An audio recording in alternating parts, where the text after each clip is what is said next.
thank you very much for coming this afternoon. Hope you all survived the first day. All right. Those of you who've been a part of this group before know we try really hard to get started on time. We already learned and decided that the first day of school is probably not the best day for our first meeting. We won't redo that mistake. There are quite a few new members this year. I think all but 2 of our voting members are here, so we're going to go ahead and start. Hopefully other people will filter in as they're able to get away from their day job. To start with, I would just like everybody just tell us who you are, which group you represent, and just for fun, tell us how many years you've been a part of this district. I'm Brian Krause. I'm the Director of Human Resources. I'm starting my 3rd year with the district. I am Angie Riggs, and depending on which hand, either 17 or 25. That's an odd one. Explain. We'll have to get into that later, but Okay. officially 17. Story for another day. I'm Amy Milliken, and I represent Building Support 2. Yes, 2. 2 this time. Last time it was both. And I've been with the district 7 years, I think. You'll have to tell us. 2012, 7 years. I like that she looks at you. Aren't you the Director of Human Resources? Don't you know all of our years of service All of our together? years of service? I'm working on it. Yep. I'm Tammy Pasley, and I'm with the Board of Education for just a little over 2 years. I'm Melissa Schubert. I'm one of the 2 MSTA representatives for our teachers, and I've been with the district for 7 years. I am Kelly Bristol. I am the health services representative, although I'm school social worker. This is my 10th year employed by the district, but I was a juvenile officer in the schools prior to that, so for 7 years.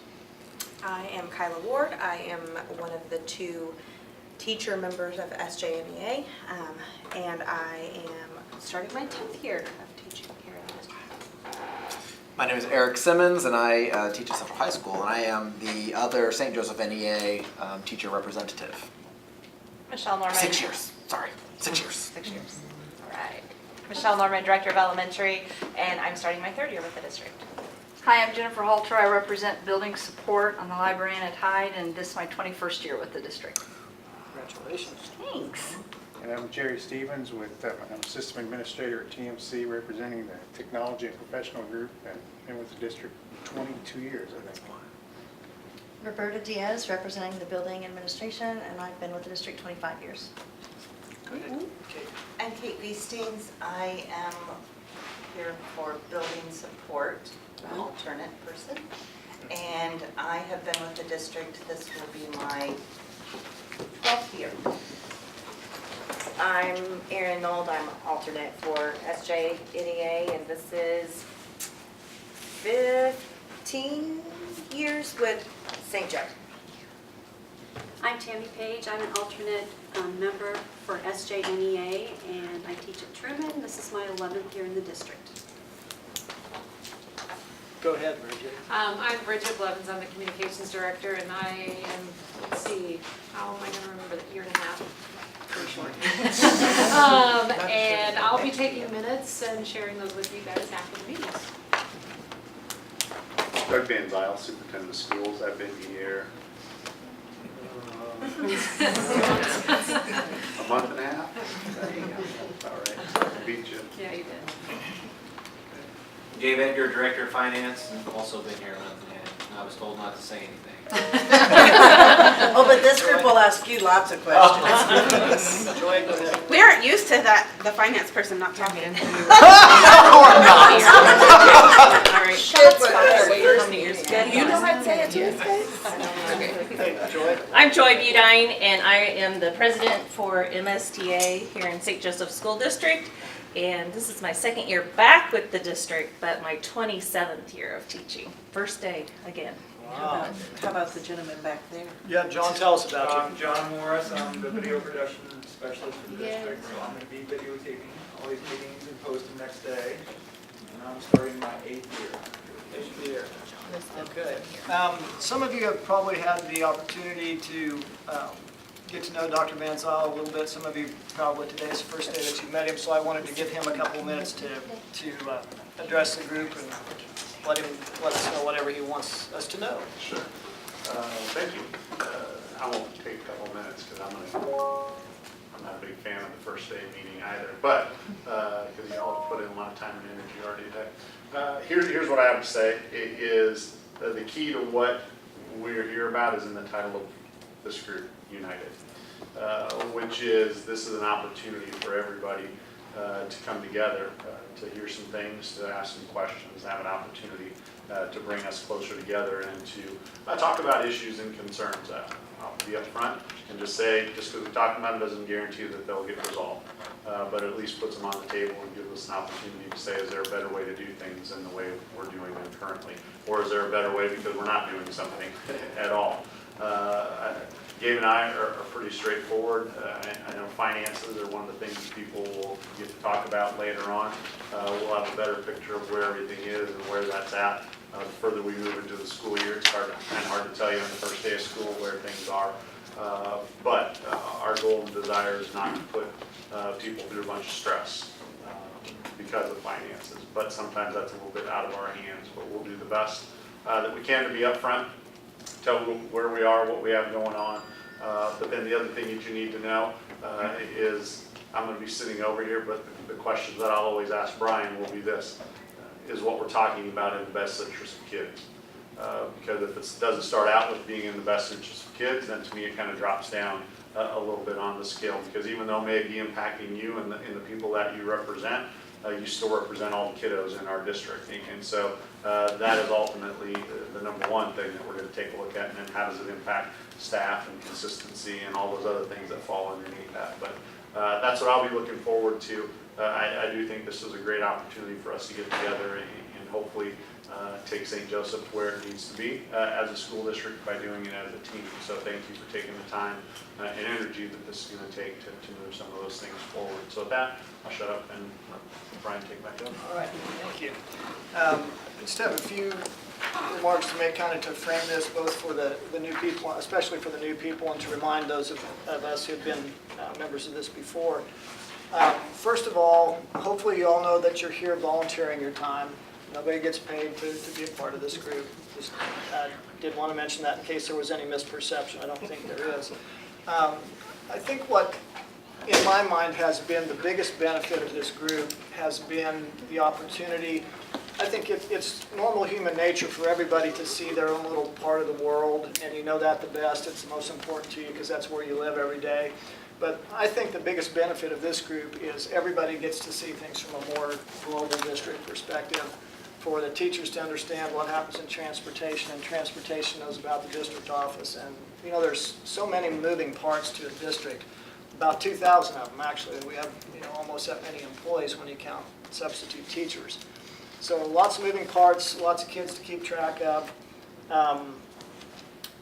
The voting members of the group are everybody at the table with the exception of Tammy and I. There are 12 voting members. And so when we vote on things, there'll be a vote taken. Remember, this is an advisory group. The purpose of it is to hear concerns from employees, to bring up things of importance to employee groups. And if it's something that is a negotiable topic or something that falls into the heading of meet and confer, often we will make a recommendation to the meet and confer team. The meet and confer team are the 4 teacher representatives, and last year we added 2 classified staff members, and we'll talk about our bylaws here in a moment. Unless we change that for some reason, that's the situation that we have. Those of you who are along the wall, I got an email from one of our alternates today, said, I know I'm just an alternate, but I wanted to let you know I'm not going to be able to make it. There is no just an alternate. Although you guys don't get the opportunity to speak on a regular basis, we try to limit that to the people at the table just for decorum purposes. I hope you don't feel like you're second-class citizens or something. We need to have the more people who know what's going on, the better. And hopefully, whoever you're an alternate for, you're in communication with that person a lot so that you can make your opinions known. Because you're going to hear maybe from a different segment of your group than the person sitting at the table will. So there are no unimportant members of this. Everybody has an equal share in that. I'm going to try this year on the agendas to put things down as either info versus action. Again, this is a an advisory group, and if something is not anything we're really going to vote about or discuss at any great length, I'm just going to put info only, and I'll give you the information and we'll move on. We probably won't, a lot of times won't even discuss them. An action thing would be something that we'll take a vote on so that we can convey that opinion to the meet and confer team. The way this process works, and I felt like last year went very smoothly, and hopefully this year will be the same. Recommendations come from this group to go to the meet and confer team. The meet and confer team from this group meets with, I'm assuming this year it will be Dr. Edgar, Dr. Van Zyl, myself, Tammy, and Lori in the meet and confer process, and then whatever's decided in that group, then that decision has to be ratified by the board before it becomes, by the larger board before it becomes official. So that's kind of the process. Somebody asked me, I think it was Jennifer, about, well, what really is my role as a representative?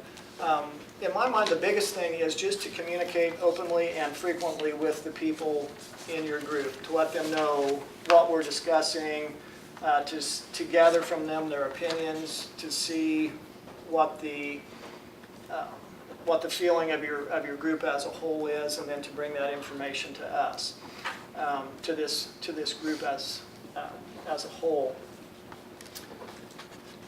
Bridget, am I correct that we will, again, every week or every time we meet, send out the minutes, and that'll go to all staff?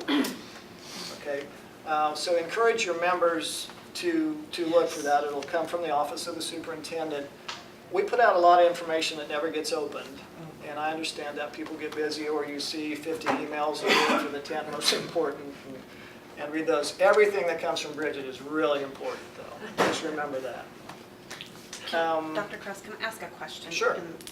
In response to our work groups, I know last year there was some confusion about in the email group who's supposed to be adding those people to the work, the new people that are here hired this year, who's supposed to be adding them to the work group on the email? Do you know the answer to that question?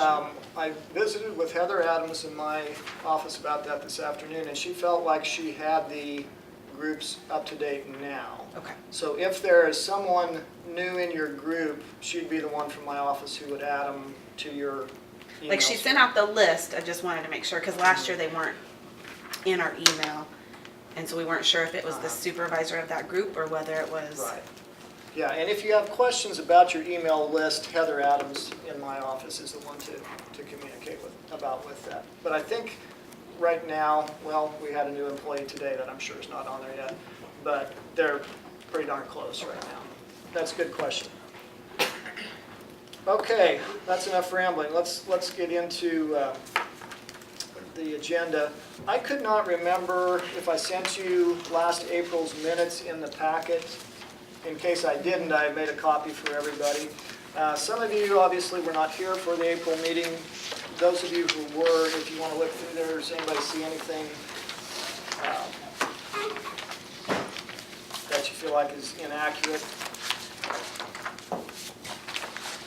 Give you just a moment to look.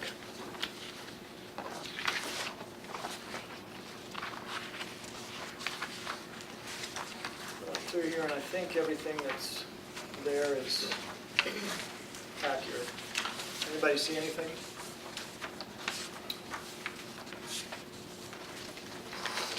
Any of you who are voting members, please raise your hand if you're in favor of approving the minutes. Opposed, same sign. Okay.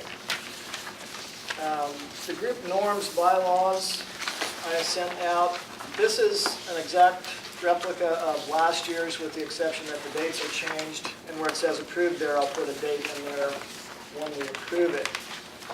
Again, those of you who are returners have seen this before.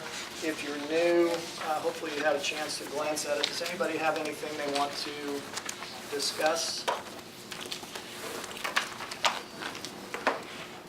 You guys are all really tired, aren't you? This should be an easy meeting. Okay.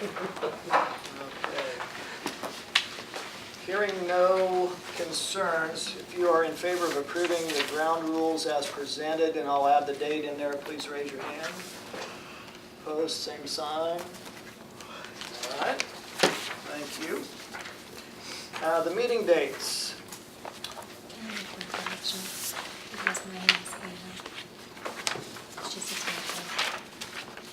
We absolutely will change that, sorry. Thank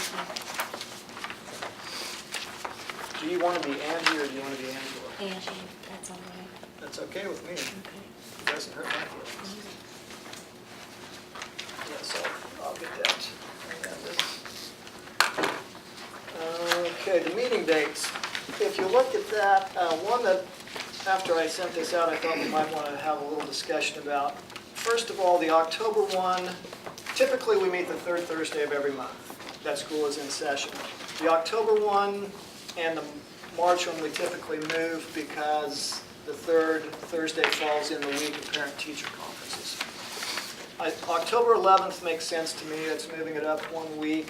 When I got to looking at March, the March date, however, I think that is the parent-teacher conference week. It is. So we either need to move it to this, well, if we move it to this, yeah, if we move, and spring break is the week after. So if we move it to the 7th, that only leaves us 2 weeks from our last meeting. But if we move it 2 weeks back, then we bump right up to the April meeting. My thought was to move it to March 7th because that's hopefully a time when we're wrapping a bunch of stuff up, and that would, if we have a meet and confer on that day, it would give us time before the March board meeting. We also have a superintendent's dialogue on that day as well. On the 7th? On the 7th. The first So, Thursday. ours is the first Thursdays. So we could, maybe we could push this one a little later, or we can get, when we get closer to that time, maybe we can look at that and decide if we need to, how we need to do that. Would But I think the 7th would be fine with me. Dr. Van Zel? If we know now, we can, if we want to schedule this one now, Cassie can work with the schedule. With For the other one? The other Okay. one. So if you want to, if you say, hey, let's do that for this meeting, then we just have to let Cassie know and she can figure another time. Okay. Okay. I'm fine with that. So is everyone all right with making that March 7th instead of 14th? Okay, the other thing I wanted to draw your attention to, if you'll notice the January meeting, all of the other meetings besides January will be held right here. January 17th, there was already something scheduled for this room, so we'll meet at TMC in January. Any other discussion about the meeting dates? Okay, if you are in favor of approving this as amended, changing the March date to the 7th, please raise your hand. Opposed, same sign. Okay. I gave you all a copy, or I sent you a copy of the GCQD AP wording, and this is just an information item. Well, we can have a discussion if you want to change something. It's exactly the same as last year's version, except on page 2, under non-certified employees, I eliminated nutrition service because they have their own collective bargaining unit, and based on the bylaws of this, are not eligible for participation. So that's the only change that was made to it. Does anybody have any questions or concerns about that? Okay, so that change I'll have them make on the AP then. Open membership slots. The only one that we have, I think when I sent this out to you the first time, we still had a TBD on the building administration. Roberta was gracious enough to consent to join us. So the only one we have is the alternate for building support 1. Amy, did you get from Heather a listing of everybody in your group? Yep. Would you be willing to take the reins on sending out an email saying, hey, we'd love to have an alternate. If you're interested, let me know. If there's more than one, you would need to have an election. Okay. And do that? Yep. All righty. I know it's a heavy burden to bear. I know. We're all counting on you. My alternate is no longer with us either. Okay. has left the district? Left the district. Okay. Jerry, did you get a list from Heather as well of the people in your group? I did. Would you do the same thing, please? Say, hey, we need an alternate, and if there's more than one, have an election. If nobody expresses any interest, we have gone without alternates before, so, but if, hopefully someone will be interested. Tell them you'll double their pay. You'll give them twice what you're getting for doing this. I like that. Yeah. Medium times 0. Okay. I'm going to move the calendar discussion to the last because that is going to be the most complicated, if you will. We're not going to get into the heavy lifting of it, but let's move that to the end. The changes to the leave policy. Any of you who've been in this district before know GCBDA and GDBDA get discussed a lot. Have it down pat. Yeah. And in February, the February board meeting last year, the board voted to make some changes. We made the changes, having looked at the wording about 100 times, thought we had things covered. And some of the gals in the business office pointed out to us, hey, what about this? The issue was people who are returned to the district this year that had more than 110 days. There was no provision in there. The intent of the board was to buy back those days in excess of 110 at their rate that's on Table 2, which I also gave you a page that showed that. However, that wasn't clearly communicated in the wording. The other people that fell through the cracks were people who retired that had less than 110 days, but still had days from the current year. So there were a couple of them. And so they didn't get, the way the wording was, they would only get it if they had more than 110. But we had been treating every other employee when they retired or resigned that they got those days bought back. So the wording that you have on this sheet, if you start reading it there and then put the red lines right at the end is what you'll find on this page, and that's what the board approved on Monday night. Okay? So this is page 2 of, well, it's page 34 of the employee handbook, but it's page 2 of GCBDA and GDBDA. And so now, anybody who is a returning to the district this year that had more than 110 days, they'll in August, Jennifer, I'm guessing you were in that spot or not? Do you have more than 100 days? 110 days? No. Okay. If they're returning and have more than 110 days, they'll get, on their August check, will get the pay according to Table 2 here for those days above 110. Because those are the ones that they normally got in July. Yes. I had a staff member ask today about that. We didn't catch it, they didn't catch it soon enough to get it in the July check, and because it wasn't clear in the board policy, I felt like it was important to get that done before we made that payout. In the future, will it be August or will it be back to July? The intent will be July. July, okay. Yeah, but like I said, based solely on what the policy said, I didn't feel like we could make the payment in July until after they had a chance to correct the language. Okay, so is that clear to everyone what we did? I didn't feel like it was important for us to vote on this because it's in the employee's favor, so I didn't think it would be controversial with anybody being given money. But thanks to the business office for that due diligence. Yeah, I'm not sure if it was Jenny or Katie or who or both. Maybe Dr. Edgar found it, I don't know. All right, any questions on this? Does that make sense to everyone? That makes sense. Okay, and again, next year, that payment will come in July. All right, the trainings and deadlines. I hope all of you have gotten an email from my office saying, hey, there are 3 things in Talent Ed that you need to do. And this is not new if you've been with us before, and this will be an annual occurrence. You need to sign off on the employee handbook, on the financial handbook, and do your compliance training. Does everybody remember getting that email? Okay. It's all through Talent Ed, and then you do on the Google Forms where you do your your compliance testing. The test, in case you're thinking it looks really familiar, the reason is because it's exactly the same as last year with the addition of one section at the end. I have presented to nutrition services, operations, and all the paras, so I hit about 450 of our classified folks. The idea of compliance testing isn't to trick anybody. It's simply topics that we're legally obligated by either state or federal law to cover, and plus it's stuff that's going to help keep our employees out of trouble and keep our kids as safe as we possibly can.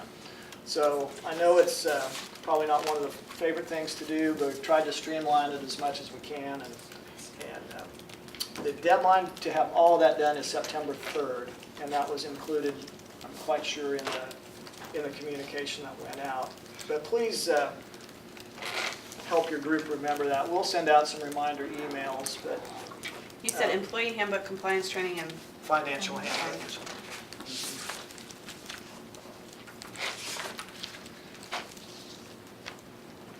Any questions on that?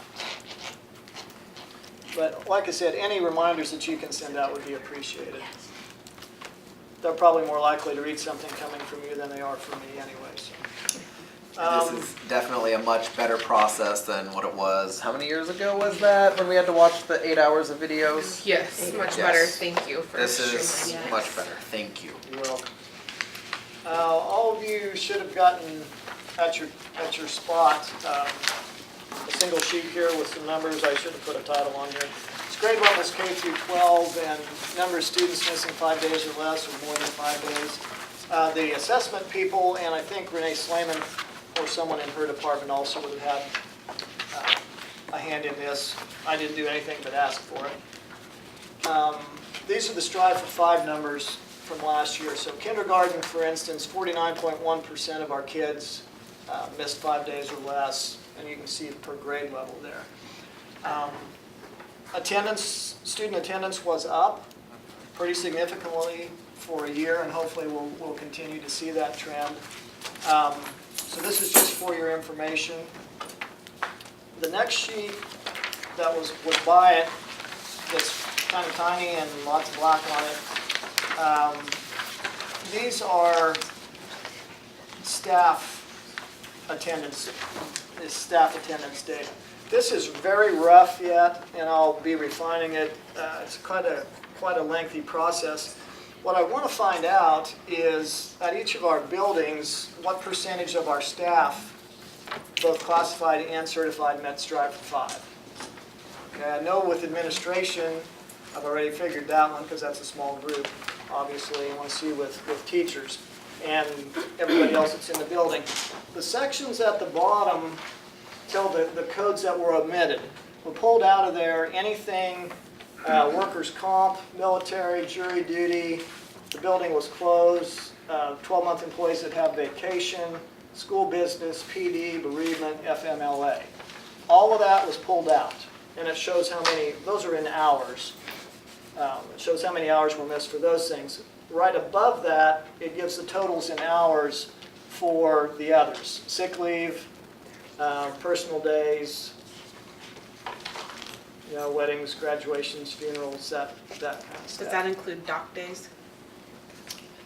Yes, if they had a day without pay because they overused their leave, then yes, those would be in that top half. Okay, so what I'm going to need to do then is look and find out, how many hours that was and how many employees were there, and then look at each individual employee.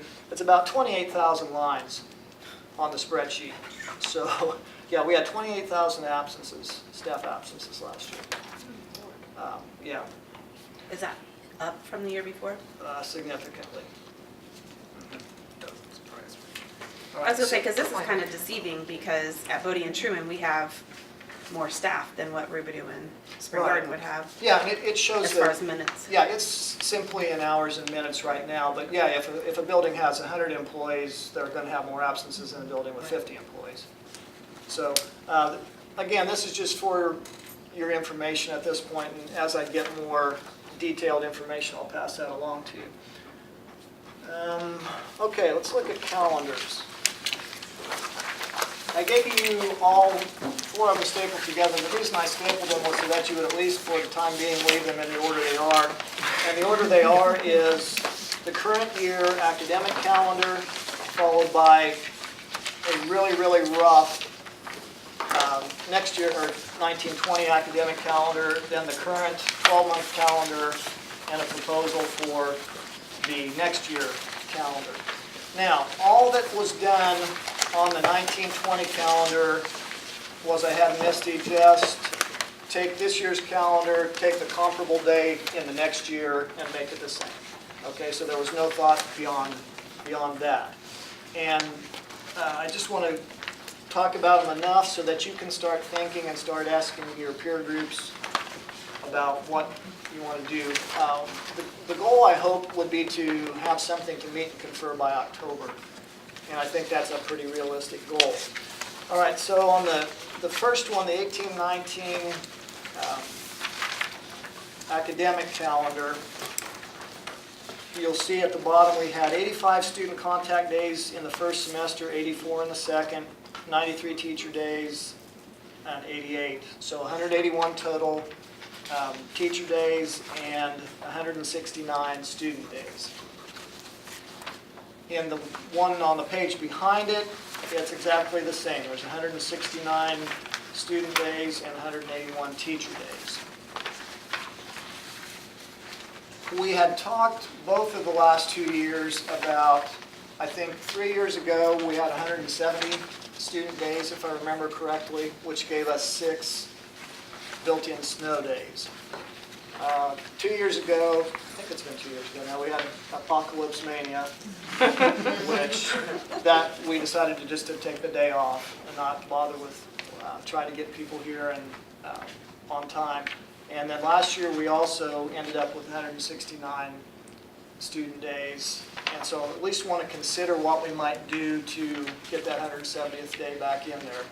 The only options that I can see are either A, adding a teacher day, or B, removing a PD or a work day, leaving the same number of teacher days. If somebody can think of other options, let us know next time. Couple of things I want to call your attention to. Number one, February of 20 is a leap year. 2020 is a leap year, so that automatically adds an extra day in there, and that was helpful to us. Take a peek on the 1920 calendar in March. Right now it has the 16th through the 19th as being the parent-teacher conference week and spring break the week following that. I'm wondering if the comparable dates to this year, if parent-teacher conference week should have started the 9th. So take a peek at that and see what you think about that. And that would also then, I would assume, move spring break up if we want to use that Friday the 20th, or the Friday of that week to begin spring break. So it would, 13th would be the day off, and then we'd be off the 16th through the 16th 20th. through the 20th For spring break. is what is comparable to what's on this year's calendar. This would also work. It just depends on how quickly after the third quarter ends you want to have your parent-teacher conference.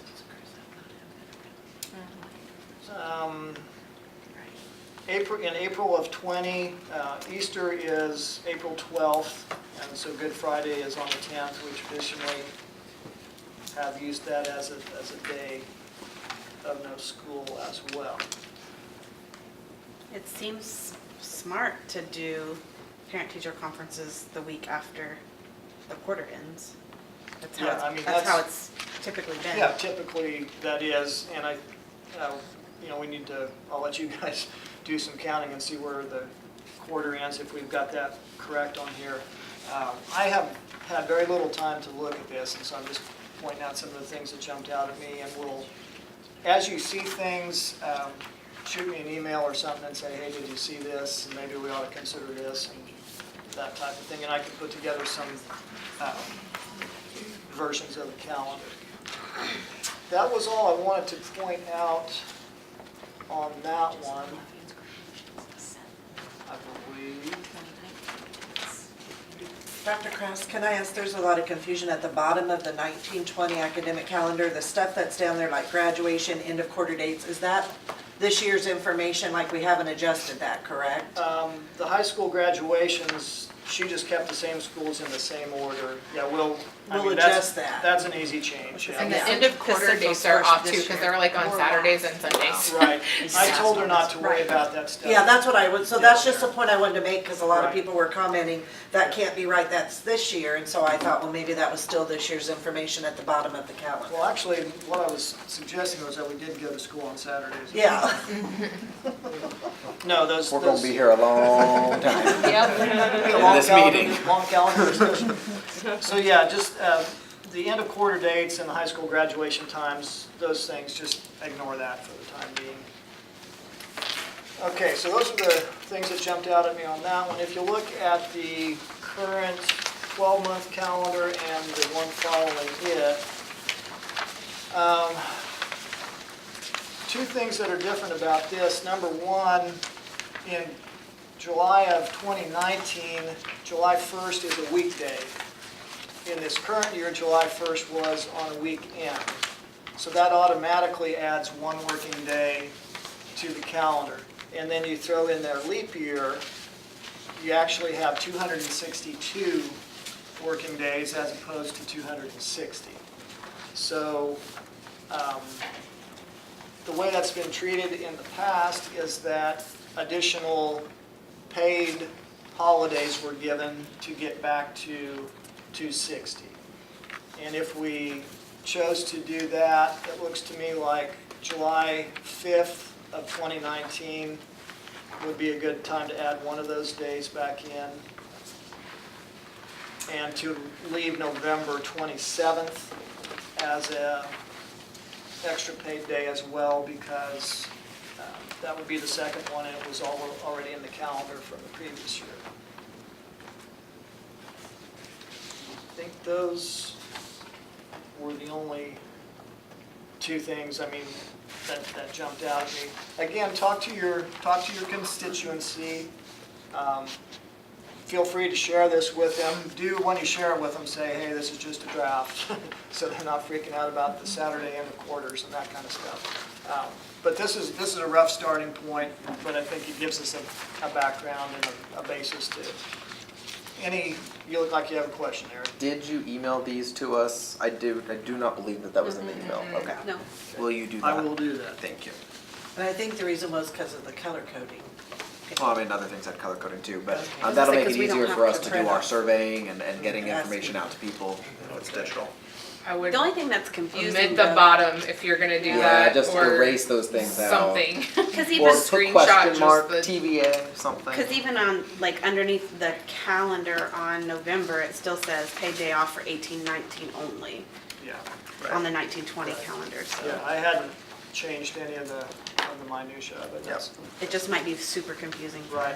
Well, and if you Okay. give us an Excel document, I'll change it too, but Email you're right. It'd calendars be easier to just and- make a change for everybody.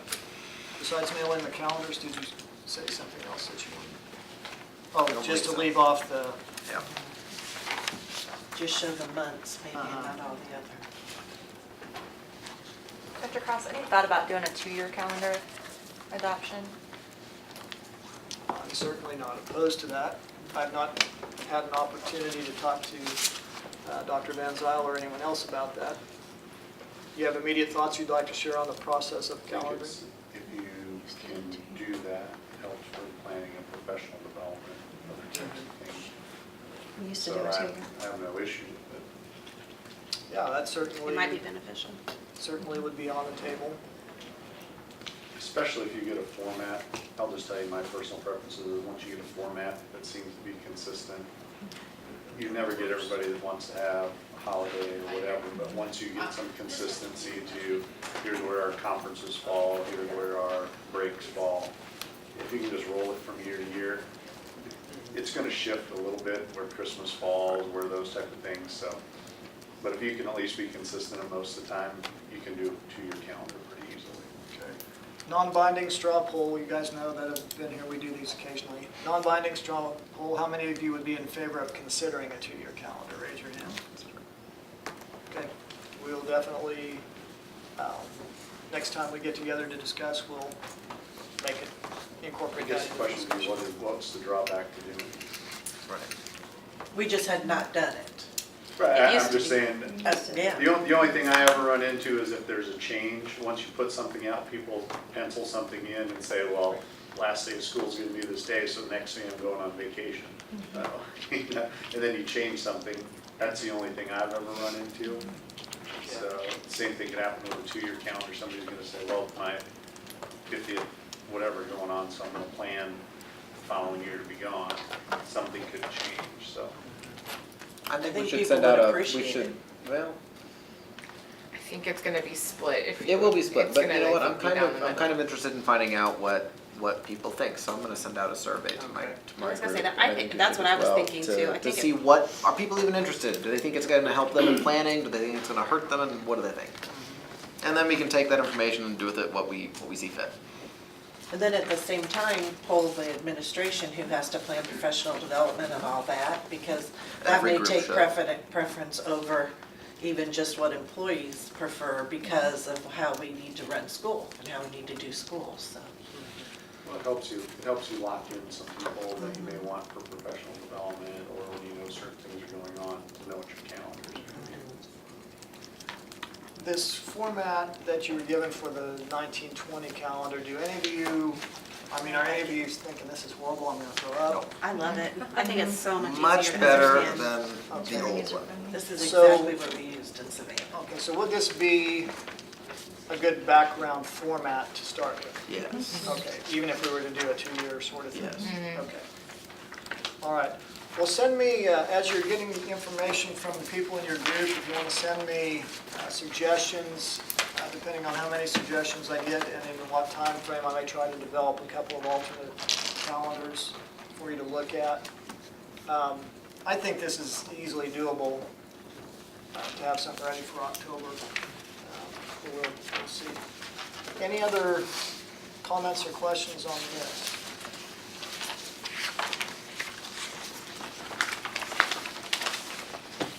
Okay. I think that's all I have that I wanted to visit about. I would like you for homework, just make your homework to get your calendar input from your group. Please survey them as best you can, so you have a good knowledge of what your folks would like. In terms of agenda items for next meeting, we'll definitely talk about the calendars. If I have some more updated things on the attendance, I'll show that to you. It would be just an info item. If you have things that you would like to talk about or have on the agenda, email me and I'll add those. One other in general thing that I want to say, obviously, any of you who were here last year know it was a rough year as far as money, as far as staffing, as far as morale, as far as a lot of things. I really feel good about this upcoming year. I think we have a lot of things in place to have a great year, that we can achieve what we need to do. And you know, I'm really interested to see our student achievement data. I think we're going to see some big gains from lots of places, and hopefully attendance will continue in the direction that it's going, and be up another 3, 4, 5%. That would be great. In terms of a budget outlook, Gabe obviously is the expert, and he'll be here as a resource anytime we need him. We are going to have to, in my opinion, and if one of you two want to disagree, feel free. We haven't had a chance to talk a whole lot yet either. We're basically going to have to develop 2 budget scenarios. I have not heard anything from our board about running an election before next year, before April. Now, they may surprise me. I don't think they're going to surprise me. I don't think we're going to surprise you. And those of you who understand contracts for teachers, April 15th is a magic day, okay? And so if we run something in April, I think April 3rd is the Tuesday that it would happen. If we were to run something, one of 2 things is going to happen. Either it's going to pass, and we need to have in place what are we going to do with the revenue that's generated by that election. The other scenario is the levy fails, and then we need to have already in place, what are we going to do, if anything, to change our staff composition. You'd only have from April 3rd to April 15th if we have to let go of more staff to notify teachers, and that is a horribly short time period. And that's a really late, it's a really nasty spring surprise for somebody. But that's the reality that we have. Hopefully we're going to get a great revenue stream and everything will be rosy, but it would be foolish for us not to plan for both of those contingencies. So any discussions that we have about budget will kind of have to frame that way. Here's what we hope happens, and if we're disappointed, here's what we're going to have to do.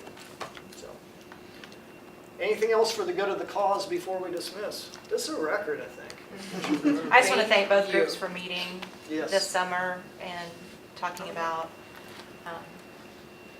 class sizes and those kind of issues. So thank you both for meeting this summer. I think that was helpful. And thank you to all of you for the first day today. Pretty excited. I've been on social media. Boy, that Dr. Segrist was everywhere today. Yeah. And how was the walking school bus? Wasn't that interesting? He sang Thumpkin with me. Yeah, you didn't lose any students, did you? No, we found them all. I appreciate you singing Thumpkin with us in kindergarten today, too. Pardon? I appreciate you singing Thumpkin with us in Oh, kindergarten yeah. today. Well, you're doing Pinky. Well, Pinky, Yeah, man. yeah, where's Pinky? Brian, the only thing that, and I know you and I talked about it briefly, related to the two options, not only is it financial, but I think part of the conversation to be thinking about is, were there positions or things that were cut last year that seem to be priorities to possibly be replacements? Or not necessarily the exact same, but is there a hybrid of something that we have that seems to be a need? Because I think that should be part of the equation as well. It just can't be dollars that go back.